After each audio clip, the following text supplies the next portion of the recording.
அனைத்து உரிமைக்குரல் நண்பர்களுக்கும் வணக்கம். சீமான் தற்போது ஒரு படம் நடிச்சிட்டு இருக்காரு அப்படின்னு நம்ம எல்லோருக்குமே தெரிஞ்சிருக்கும். இன்றைய தினம் நடந்த செய்தியாளர்கள் சந்திப்புல எதனால அந்த படத்துல நடிக்கிறாரு அப்படின்ற தகவலை சொல்லியிருக்காரு. இது குறித்த முழுமையாக பார்க்க போறோம், வாங்க பார்க்கலாம்.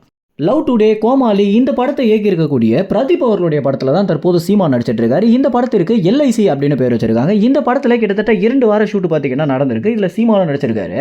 மேலும் 40 நாட்களுக்கு மேல ஷூட் டேட் இருக்கு அப்படின்னும் அதுலயும் சீமான் அவர்கள் நடிக்க போறாரு அப்படின்னு தகவல் சொல்லியிருந்தாங்க.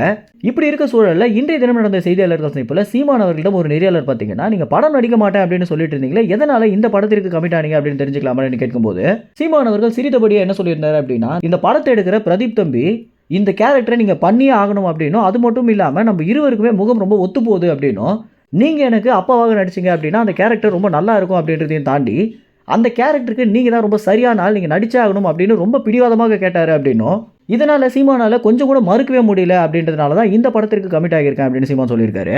எனக்கு ரொம்பவே நெருக்கமான இயக்குனர்கள் களஞ்சியம், வெற்றிமாறன் இந்த மாதிரி ஆட்கள் என்னால கேட்டா எப்படி தட்ட முடியாதோ அதே மாதிரி இந்த பிரதீப் தம்பியும் ரொம்ப நெருக்கமாக என்னிடம் கேட்ட ஒரு காரணத்தினால தான் என்னால மறுப்பு தெரிவிக்க முடியல அப்படின்னு சீமான் சொல்லியிருக்காரு.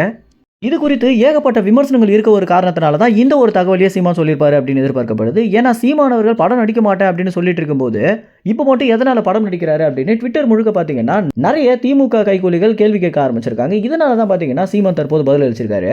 இவங்களுக்கு பதில் அளிக்கிறாரோ இல்லையோ, தன்னை நம்பி இருக்கக்கூடிய நிறைய மக்கள் இந்த மாதிரியான விமர்சனங்களுக்கு வாங்கிடக்கூடாது அப்படின்ற காரணத்தினால தான் சீமான் அவர்கள் பார்த்தீங்கன்னா இதை ஒரு பொருட்டாக மதிச்சு பதில் அளிச்சிருக்காரு. ஆனா இது எல்லாத்தையுமே தாண்டி தற்போது சீமான் படம் நடிக்கிறதுக்கு அதிக அளவுல என்ன காரணமாக இருக்கும் அப்படின்னா, சீமான் 1000 பொதுக்கூட்டம் போட்டு பேசுறதை விட இந்த மாதிரி ஒரு படத்துல அவருடைய முகத்தை நல்ல பதிய வச்சுட்டாரு அப்படின்னா அவருடைய அரசியலுக்கு அது பெரிதளவுல ஆதாயம் சேர்க்கும் அப்படின்றதா கூட இருக்கலாம். மேலும் இந்த தகவல் குறித்து என்ன நினைக்கிறீங்க அப்படின்னும், சீமான் வருங்காலத்துல நிறைய படங்கள் பண்ணணும் அப்படின்னு நீங்க ஆசைப்படுறீங்க அப்படின்னா அது உங்க கமெண்ட்ஸ்ல தெரிவிங்க. நன்றி, வணக்கம்.